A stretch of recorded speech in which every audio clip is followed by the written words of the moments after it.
Hi, this is Jeremy Kushner, CEO of BACS Consulting Group, Northern California's premier managed services provider for cybersecurity and IT services. We've been getting a lot of acclaim for the work we're doing with life sciences and biotechnology companies. And over the last number of weeks, we've been talking about the work we do specifically in the area of cybersecurity with these companies. Please stay tuned today to learn a little bit more about the post-COVID world and how cybersecurity continues to be an ongoing threat.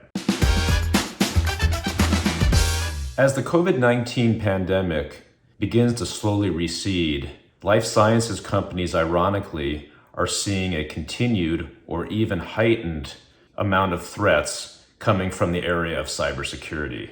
The stress points that bad actors identified during the beginning of the pandemic are still there, and these bad actors are continuing to push on them and to put people's security at risk.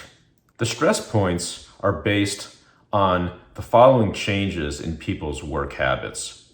First of all, in the beginning of the pandemic, people began to use tools that they had never used prior.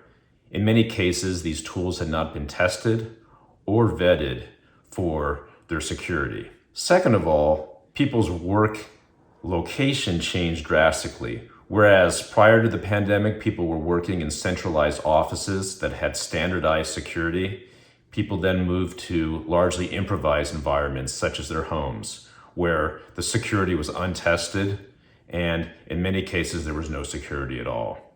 The bad actors have continued to focus on the tools that have been working for them. So those include phishing, smishing, so bogus texts, as well as really refining and perfecting the malware that they can use that allows them to steal essential company credentials. So what, you ask, can be done to minimize the risk of having a cybersecurity breach?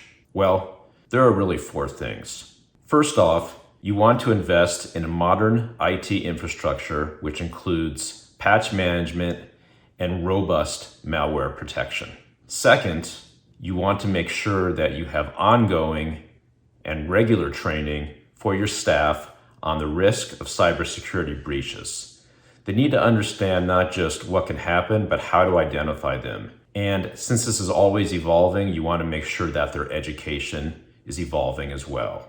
Third, you want to make certain that you have a cybersecurity standard which encompasses your entire organization, no matter where people are working and no matter what types of tools they're using. You want to make sure that this protocol is applied across all devices and all users, and it's followed to a T. And then finally, fourth, you need to find a managed services provider that understands these risks and how to take care of them. What steps are required to implement to make your environment secure?